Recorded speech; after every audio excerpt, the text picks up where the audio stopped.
Hello my dear students, कैसे हैं आप लोग। उम्मीद करता हूं मस्त होंगे। आपकी पढ़ाई भी एकदम शानदार चल रही होगी। जैसा कि आप लोगों को पता है, पिछले 20 साल के यूपी ट्रिपल एससी के सभी पीवाईक्यू मैं आपको कराने वाला हूं एक एक करके। अब तक 3 क्लासें हो चुकी है। हर एक क्लास में टॉप 50 जिनके आने की पूरी पूरी संभावना है और आयोग द्वारा पूछे गए हैं, वो क्वेश्चन मैं आपको करा रहा हूँ। विश्वास करिए, आप इनको करके UP triple SC, UP lower PCS, PCS, अन्य उत्तर प्रदेश के सभी एग्जाम में आप एकदम कंफर्टेबल महसूस करोगे। एसएससी सीजीएल वगैरह में भी यहाँ से बहुत सारे क्वेश्चन पूछे गए, तो मेरे साथ बिना कुछ टाइम वेस्ट किए हुए बने रहिएगा। पहला क्वेश्चन आपकी स्क्रीन के सामने है। विश्व में सबसे पहले हीरा उत्पादक क्षेत्र के रूप में निम्न में से किस देश को जाना जाता है? तो सीधा सीधा इसका जवाब आप लोग करोगे, दक्षिणी अफ्रीका को जाना जाता है हीरा के लिए। ठीक है, दक्षिणी अफ्रीका को विश्व में सबसे बड़े हीरा उत्पादक क्षेत्र के रूप में। यहाँ किम्बरले की जो खान है, किम्बरले जो क्षेत्र है वो हीरा के लिए फेमस है। कह रहा है हीरो का बड़े पैमाने पर उत्पादन होता है। दक्षिणी अफ्रीका में डी बीरियर्स कंपनी की स्थापना भी हुई थी, जो हीरा उत्पादन में विश्व स्तर में प्रसिद्धि हासिल किए हुए है। इसके साथ ही नेक्स्ट जो क्वेश्चन आपके सामने है, उत्तर प्रदेश के बाराबंकी जिले में स्थित देवा शरीफ दरगाह निम्न में से किस सूफी संत से संबंधित है? शाह आलम, हाजी वारिस अली, निजामुद्दीन औलिया, ख्वाजा मोइनुद्दीन चिश्ती। तो इसमें हाजी वारिस अली से संबंधित है। बाराबंकी जिले में स्थित प्रसिद्ध देवा शरीफ दरगाह है। बारसी संप्रदाय के संस्थापक हैं हाजी वारिस अली शाह। कह रहा इनका प्रमुख संदेश है ईश्वर की एकता, जो रब है वही राम है। इसका मतलब सेकुलरिज्म का बहुत बड़ा संदेश है। ठीक है ना। इसके साथ ही नेक्स्ट जो क्वेश्चन है आपके सामने, वो है उत्तर प्रदेश में सारस सर्किट परियोजना निम्न में से किस निकाय के माध्यम से लागू की जा रही है? सारस सर्किट परियोजना किस निकाय के माध्यम से लागू की जा रही है? तो इसका आंसर कह देना, उत्तर प्रदेश पर्यटन विकास बोर्ड के द्वारा। किसके द्वारा? तो इसमें जो निकाय प्रशासनिक बॉडी है वो उत्तर प्रदेश पर्यावरण पर्यटन विकास बोर्ड। ध्यान रखना, निगम नहीं है, प्राधिकरण नहीं है, जैव विविधता बोर्ड नहीं है, पर्यावरण पर्यटन विकास बोर्ड है। यूपी ट्रिपल एससी जेई में पूछा गया क्वेश्चन है। कह रहा सारस सर्किट मुख्य रूप से Uttar Pradesh eco tourism development board द्वारा लागू की जा रही है। इसका मुख्य रूप से मैनपुरी, इटावा जिलों के आर्द्र भूमि पर विकसित की जा रही है। कह रहा इसका उद्देश्य है सारस संरक्षण, इको टूरिज्म को बढ़ावा देना। इसके तहत boating spot, view point, eco toilet, solar lighting जैसी सुविधाओं को विकसित करने का क्या किया जा रहा है? प्रयास किया जा रहा है। इसी के साथ में नेक्स्ट जो क्वेश्चन है इंपोर्टेंट है, उत्तर प्रदेश में रामायण सर्किट विकसित किया गया है भारत सरकार की किस योजना के अंतर्गत? रामायण सर्किट पूछ लेगा, ये कई बार एग्जाम में पूछा गया है। किस योजना के तहत? तो स्वदेश दर्शन योजना है। ध्यान रखना, ये कई बार एग्जाम में पूछी है, पीसीएस में भी, आईएएस में भी, लोअर पीसीएस में इसके पूछे जाने के पूरे पूरे चांस हैं। ठीक है ना। कह रहा है ये पर्यटन मंत्रालय ने स्वदेश दर्शन योजना के तहत देश भर में पर्यटन को बढ़ावा देने के लिए 15 विषयगत सर्किटों की पहचान की है। ये 15 नंबर को याद रखना। कह रहा इसके अंतर्गत रामायण सर्किट भी शामिल है। अयोध्या, श्रृंगवेरपुर जैसे स्थान इस सर्किट का क्या है भाई? हिस्सा है। ठीक है। इसके साथ ही नेक्स्ट है, उत्तर प्रदेश पर्यटन नीति 2022 के अनुसार महाभारत सर्किट के अंतर्गत आने वाले स्थानों के विकल्प की पहचान कीजिए। तो इसमें आप ध्यान रखना, मथुरा, गोंडा, प्रयागराज और कौशाम्बी इसका आंसर हो जाएगा। मथुरा, गोंडा, प्रयागराज और कौशाम्बी पर्यटन नीति 2022 के अनुसार महाभारत सर्किट के अंतर्गत इन स्थानों को शामिल किया गया है। कौन सा? मथुरा, कौन सा? गोंडा, कौन सा? प्रयागराज, कौन सा? कौशाम्बी। याद रखना। ठीक है ना। कह रहा महाभारत सर्किट के अंतर्गत हस्तिनापुर, कंपिल, अहिछत्र, बरनाला, मथुरा, कौशाम्बी, गोंडा, लच्छागृह, हपिंडिया प्रयागराज में है ना, कीचक बध स्थल राठ हमीरपुर में है, विद्दूर कुटी बिजनौर में है। ये सब जो है महाभारत सर्किट के अंतर्गत आते हैं। ठीक है। इसके साथ ही नेक्स्ट जो क्वेश्चन है, निम्न में से कौन सा उत्तर प्रदेश पर्यटन की बौद्ध सर्किट का हिस्सा है? अब ये बौद्ध सर्किट का हिस्सा पूछ रहा है, तो सारनाथ आएगा। आप सबको पता है ये बौद्ध धर्म से संबंधित स्थान हैं, जिनमें कपिलवस्तु है, श्रावस्ती है, संकिसा है, कौशाम्बी है, सारनाथ है और कुशीनगर। ये 6 स्थान हैं बौद्ध सर्किट में। ध्यान रखना। ठीक है। तो इसका आंसर क्या हो जाएगा? सारनाथ हो जाएगा। आप लोग ये बताओगे नैमी सारण किसके लिए प्रसिद्ध है, और ये नैमी सारण किस जिले में पड़ता है, ये बताओगे। ठीक है ना। नैमी सारण किस जिले में, मथुरा में कौन सा महाजनपद था, ये भी आप लोग आंसर करके बताओगे। ठीक है। इसके साथ ही नेक्स्ट क्वेश्चन है, सब लोग जो आंसर होता है उसे कमेंट में जरूर लिखा करें, जिससे कि बार बार रिवीजन होने से चीजें याद हो जाती हैं। ठीक है ना। उत्तर प्रदेश में यूपी पर्यटन द्वारा बुंदेलखंड सर्किट, अब ये कौन सा आ गया? बुंदेलखंड सर्किट में निम्न में से कौन से स्थान शामिल हैं? तो बुंदेलखंड में बिट्ठूर, चित्रकूट, झांसी, कलिंजर, महोबा ये शामिल हैं। ध्यान रखना। और भी हैं, ठीक है ना। लेकिन याद रखना आप लोग, बिट्टूर, चित्रकूट, झांसी, कलिंजर, महोबा ये शामिल किए गए बुंदेलखंड सर्किट के अंतर्गत। ठीक है, तो ये भी इम्पोर्टेंट है और आपके लिए जानना बेहद जरूरी है। ठीक है, इसके साथ ही नेक्स्ट जो क्वेश्चन है वो क्वेश्चन है द्रुमपुक्त उत्तर प्रदेश में की एक लोकप्रिय प्रक्रिया है व्यंजन पकाने की, कपड़ा सिलाई की, बीज बोने की या लकड़ी पर नक्काशी की। तो ये प्रक्रिया जो है ये व्यंजन पकाने की प्रक्रिया है। किसकी है? व्यंजन पकाने की। याद रखना, UP triple S junior assistant में पूछा गया, सिर्फ सेकंड का क्वेश्चन है, इंपोर्टेंट है। ये लखनऊ घराने वाले लखनवी जो व्यंजन पकाने की विधि है और इसके द्वारा मांसाहारी व्यंजन क्या किए जाते हैं? पकाए जाते हैं द्रुमपुक्त के अंतर्गत। ठीक है ना, एक स्टाइल है, शैली है जिसमें भोजन पकाया जाता है। राधा के जन्म स्थान के रूप में निम्न में से किस स्थान को जाना जाता है? सबको पता है बरसाने में राधा का क्या हुआ था? जन्म हुआ था। ठीक है ना, बरसाने की थी लेकिन इनका जन्म बरसाने कह रहा है प्रचलित हुआ बरसाने की थी लेकिन जन्म बरसाने से 50 किलोमीटर दूर हुआ था। यह गांव रावल के नाम से जाना जाता है और राधा की माँ का नाम कृत्यदा तथा पिता का नाम ब्रजभान था। क्या था? ब्रजभान इनके पापा का नाम था। ठीक है ना, इसके साथ ही नेक्स्ट क्वेश्चन इंपोर्टेंट, उसमें कह रहा है उत्तर प्रदेश का सबसे पश्चिमी जिला कौन सा है? सबको पता है उत्तर प्रदेश का सबसे पश्चिमी जिला शामली है जो उत्तर में पड़ता है। ठीक है, सबसे पश्चिमी। सबसे पूर्वी पूछे तो आप बलिया बताना। ठीक है ना, और सबसे दक्षिण में पूछे तो आप सोनभद्र बताना और सबसे उत्तर में सहारनपुर बताना। याद रखना, उत्तर प्रदेश की सीमा कुल 9 राज्यों से लगती है तथा एक केंद्र शासित प्रदेश दिल्ली से लगती है। ठीक है, ये भी कई बार पूछा गया और मैंने पढ़ाया भी आप लोगों को कई बार कि इसकी सीमा कहाँ लगती है। ठीक है, अगला कह रहा है उत्तर प्रदेश का सबसे बड़ा जिला क्षेत्रफल की दृष्टि से कौन सा है? सबको पता है लखीमपुर खीरी है। आप लोग याद रखना, इंपोर्टेंट है, कई बार पूछा गया है। ठीक है, आप लोग ये बताओगे सोनभद्र किन किन राज्यों से सीमा साझा करता है? कमेंट में बताओगे सोनभद्र किन किन राज्यों से सीमा साझा करता है और सहारनपुर किन किन राज्यों से सीमा साझा करता है। ठीक, कह रहा उत्तर प्रदेश का सबसे जिला क्षेत्रफल की दृष्टि से लखीमपुर खीरी है। इसका कुल भौगोलिक क्षेत्र 7,680 वर्ग स्क्वायर किलोमीटर है जो उत्तर प्रदेश के कुल क्षेत्रफल का लगभग 3.46 है। कह रहा है तराई क्षेत्र में स्थित है। नेपाल की सीमा से क्या है भाई? सटा हुआ है। इसके साथ ही नेक्स्ट क्वेश्चन है उत्तर प्रदेश के सोनभद्र जिले के साथ निम्न में से कौन राज्य सीमा साझा करते हैं? अभी मैंने पूछा था तो ध्यान रखना, इसमें कौन राज्य करते हैं? तो भैया छत्तीसगढ़ करता है, झारखंड करता है। ठीक है, तो इसमें से तो ये 2 ऑप्शन हो जाएंगे। हालांकि इसके साथ साथ एमपी और बिहार भी सीमा साझा करता है। 4 राज्य करते हैं और ये चारों आपके सामने ये लिखे हुए हैं, ये छत्तीसगढ़, झारखंड, मध्य प्रदेश और बिहार। सोनभद्र में कोयला, चूना पत्थर, डोलामाइट, बॉक्साइट ये सब बड़े पैमाने पर खनिज उत्तर प्रदेश में अगर पूछे आपसे तो सीधा सीधा सोनभद्र मिर्जापुर जिला, ये जिला काफ़ी क्या है? खनिज के लिए परिपक्व है उत्तर प्रदेश की दृष्टि से। ठीक है ना, इसके साथ ही नेक्स्ट अगर मैं बात करूँ तो उत्तर प्रदेश के शामली जिले की सीमा निम्न में से किस राज्य से लगती है? ठीक है, आपसे पूछे किस राज्य से सीमा लगती है तो आप लोग सीधा सीधा बताना कि शामली की सीमा जो है वो भैया हरियाणा राज्य से लगती है। किससे? हरियाणा से। ठीक है, और कह रहा हरियाणा राज्य से उत्तर प्रदेश के 6 जिले सीमा साझा करते हैं। सहारनपुर करता है, शामली करता है, बागपत करता है, गौतम बुद्ध नगर करता है, अलीगढ़ भी करता है। ध्यान रखना हरियाणा से। ठीक है, कौन? अलीगढ़। ठीक है, और मथुरा भी करता है। आगरा और मथुरा की सीमा राजस्थान से 2 जिले हैं जो आगरा और मथुरा हैं जो राजस्थान से सीमा साझा करते हैं। गाजियाबाद कह रहा से तथा गाजियाबाद और गौतम बुद्ध नगर दिल्ली से सीमा साझा करते हैं। तो ये वो महत्वपूर्ण फैक्ट हैं, इनको आप लिखना कमेंट में कौन कौन राज्य कहाँ कहाँ से सीमा साझा करता है। ये इंपॉर्टेंट है, कई बार एग्जाम में आपसे पूछा गया है। ठीक है, अगला है भारत की मानक यामोत्तर रेखा है और यह कहाँ से गुजरती है?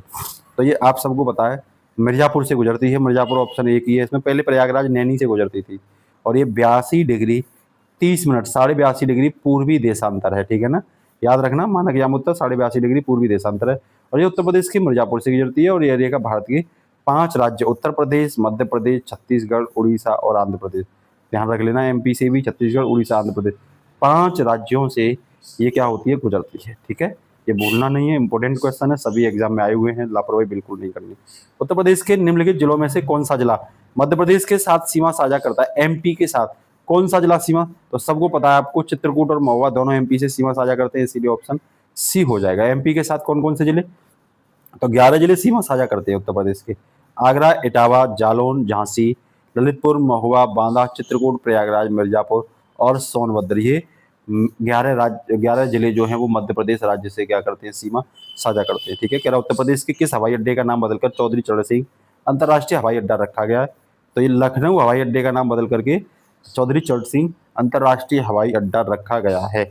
और ये कह रहा है हवाई जो लखनऊ हवाई अड्डा है इसे अमौसी हवाई अड्डा, ठीक है ना, का नाम बदलकर 17 जुलाई 2008 में चौधरी चरण सिंह 2008 हवाई अड्डा रखा गया था। 19 मई 2012 को अंतर्राष्ट्रीय हवाई अड्डा का दर्जा दिया गया था और वर्तमान में इसका प्रबंधन कौन कर रहा है? अडानी समूह कर रहा है, ठीक है ना। आप सबको पता है वर्तमान सरकार ने सभी हमारे रेलवे, बंदरगाह, हवाई अड्डे वगैरह प्राइवेट पूंजीपति लोगों को क्या कर दिए? बेच दिए हैं, ठीक है ना।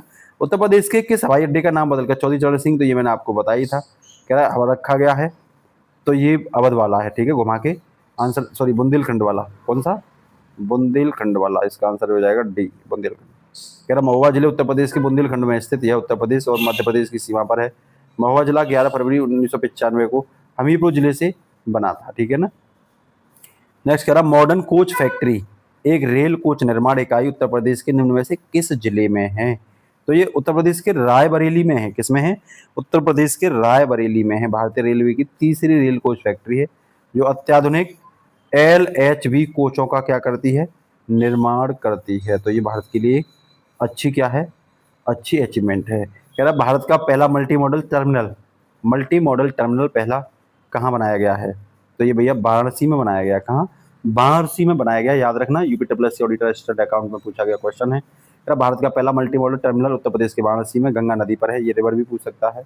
इसका उद्देश्य है अंतर्देशीय जलमार्गों को परिवहन के एक सस्ते और अधिक पर्यावरण अनुकूल साधन के रूप में बढ़ावा देना। कह रहा इस मल्टी मॉडल टर्मिनल का उद्घाटन प्रधानमंत्री नरेंद्र मोदी ने किया और इसका निर्माण सरकार की जल मार्ग विकास परियोजना के हिस्से के रूप में क्या करती है? काम करती है।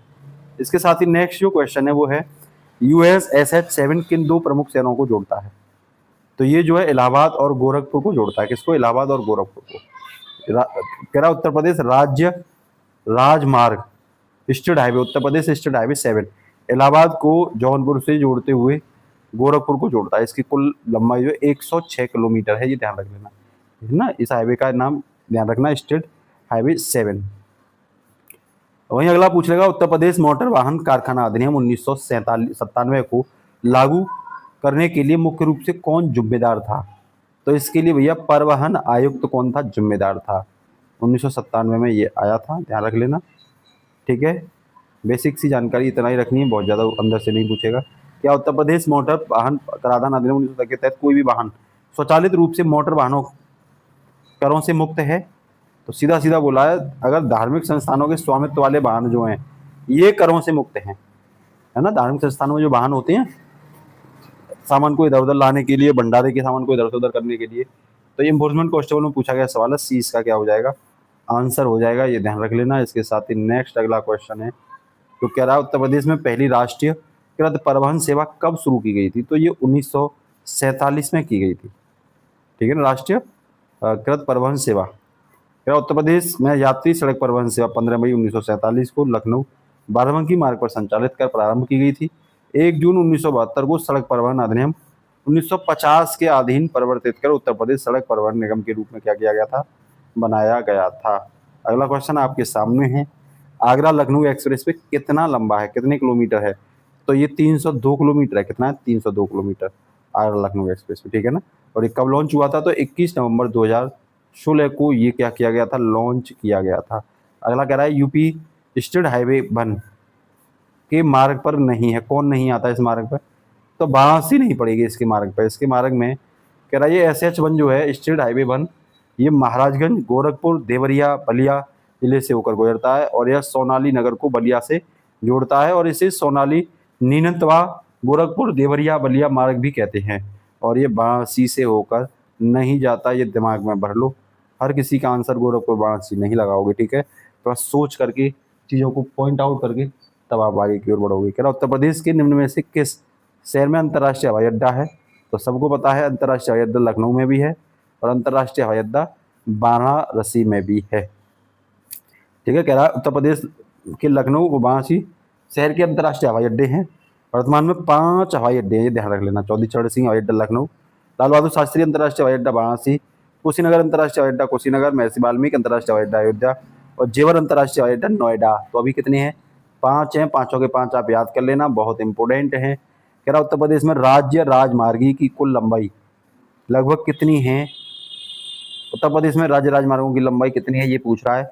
तो सीधा सीधा कहते हैं ना, टोटल अगर लंबाई बात करो तो 8,432 किलोमीटर है। कितनी? 8,432 किलोमीटर लगभग राज्य हाईवे हैं उत्तर प्रदेश में, ठीक है, जिसमें 83 राजमार्ग शामिल हैं जो जिला मुख्यालयों को क्या करते हैं, जोड़ते हैं। उद्देश्य इनका यही था कि कनेक्टिविटी जिला मुख्यालय तक की जाए। कह रहा उत्तर प्रदेश में निम्न में से कौन सी नदी परिवहन प्रणालियों द्वारा सेवा प्रदान करती है? तो ध्यान रखना, जो सी है गंगा नदी, इसमें जलमार्ग भी चलता है, ठीक है ना। NSW जो है वो गंगा भागीरथी हुगली नदी प्रणाली के रूप में जाना जाता है। और ये प्रयागराज से हल्दिया तक 1620 किलोमीटर की दूरी में क्या है, फैला हुआ है। NW1 नेशनल वाटरवे 1, ठीक है। इसे भी डायरेक्ट हेड पूछ लेता है, कई बार पूछा गया है। पूर्वांचल एक्सप्रेसवे की अनुमानित लंबाई कितनी है? तो कह देना भैया 340.82 किलोमीटर है। लखनऊ सुल्तानपुर रोड के पास ये चांद सराय गाँव से शुरू होता है, गाजीपुर जिले में हैदरिया गांव में समाप्त होता है। वहाँ जिले लखनऊ, बाराबंकी, अमेठी, सुल्तानपुर, अयोध्या, अम्बेडकर नगर, आजमगढ़, मऊ, गाजीपुर वगैरह ये सब उसी के अंतर्गत शामिल किए जाते हैं, ठीक है ना। इसी के साथ जो नेक्स्ट क्वेश्चन है वह उत्तर प्रदेश मोटर वाहन कारखाना अधिनियम 1997 के तहत कह रहा वाहनों के लिए कर की दरें कैसे निर्धारित की जाती हैं? तो सीधा सीधा कहते हैं ना, इंजन की क्षमता के आधार पर।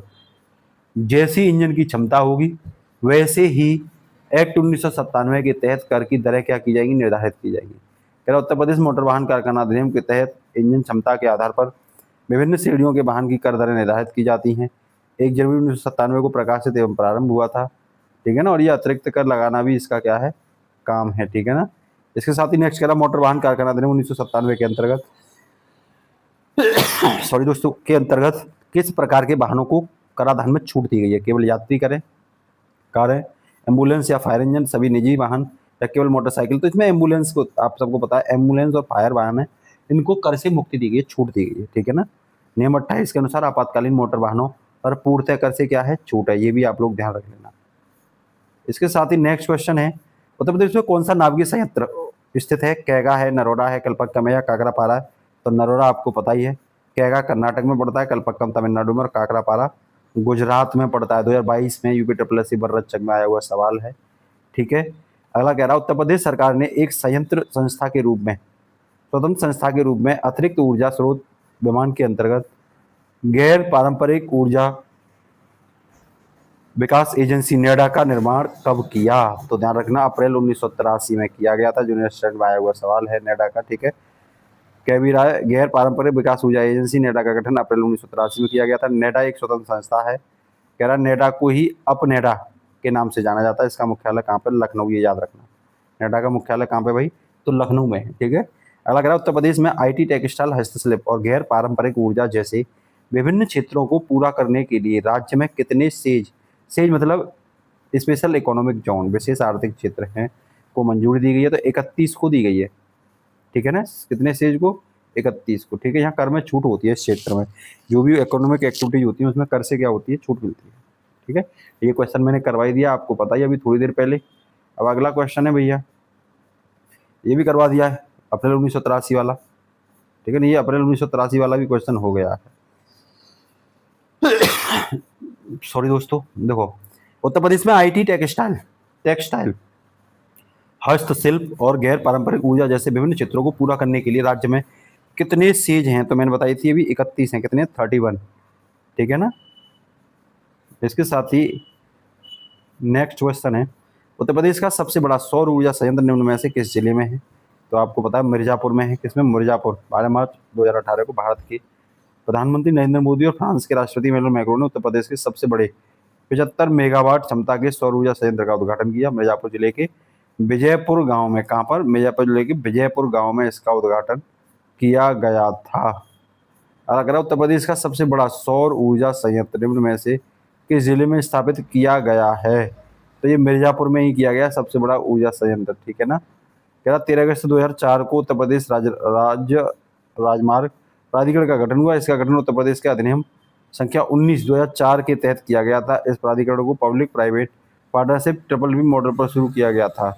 इसकी शासी परिषद की अध्यक्षता मुख्यमंत्री करता है। इसकी जो शासन वाली संस्था है उसको कंट्रोल करता है मुख्यमंत्री।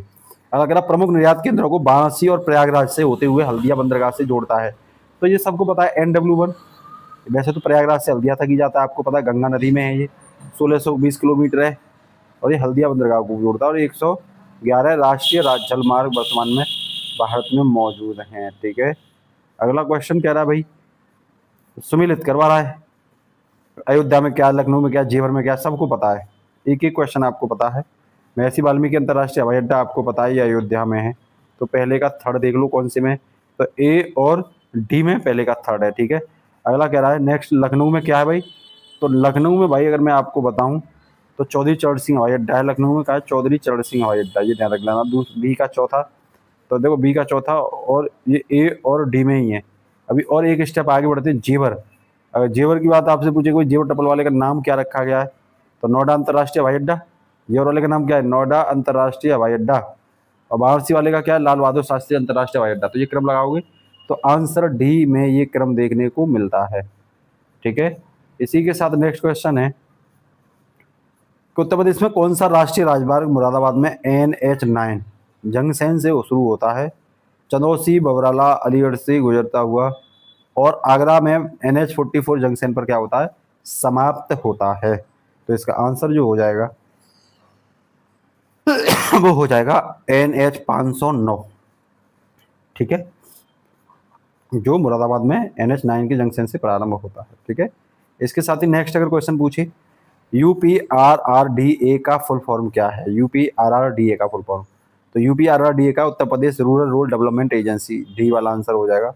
उत्तर Pradesh rural road development agency, Uttar Pradesh rural road development agency है। ठीक है ना, कह रहा उत्तर प्रदेश ग्रामीण सड़क विकास एजेंसी, इसका प्रमुख कार्य सड़कों का निर्माण, सुधार और पुलों का निर्माण, रख रखाव करना है। राज्य से गुजरने वाले राष्ट्रीय राजमार्गों की रख रखाव की गारंटी किसकी है, इसी एजेंसी की गारंटी है, जिसे हम URRDA भी क्या करते कहते हैं। ठीक है ना, इसी के साथ नेक्स्ट है भैया, कौन सा एक्सप्रेसवे ग्रेटर नोएडा को आगरा से जोड़ता है, तो सी इसमें आंसर हो जाएगा, यमुना एक्सप्रेसवे जोड़ता है। कौन सा जोड़ता है, यमुना एक्सप्रेसवे जोड़ता है, ये ध्यान रख लेना आप लोग। ठीक है, नेक्स्ट कह रहा है किस राजमार्ग को लखनऊ आजमगढ़ बलिया के नाम से जाना जाता है, सीधा हेड मार देना आप लोग, SH34 को जाना जाता है। ठीक है, 315 किलोमीटर लगभग का है ये। ठीक है, उत्तर प्रदेश में 1 जून 1972 को किस संगठन का गठन किया गया था, कब, 1 जून 1972 को, सबको पता है। इसमें उत्तर प्रदेश राज्य सड़क परिवहन निगम को किया गया था, 20 का आंसर हो जाएगा। 1 जून 1972 को किया गया था, 50 वर्ष पूरी अपनी सेवाएं बहुत अच्छी तरीके से दी है। परिवहन निगम द्वारा लोहिया ग्रामीण सेवा, मिनी बस, जर्रत, वोल्वो, स्लीपर, संकल्प सेवा, पिंकी एक्सप्रेसवे, ये सुविधाएं अब तक क्या कर चुका है, ये प्रदान कर चुका है।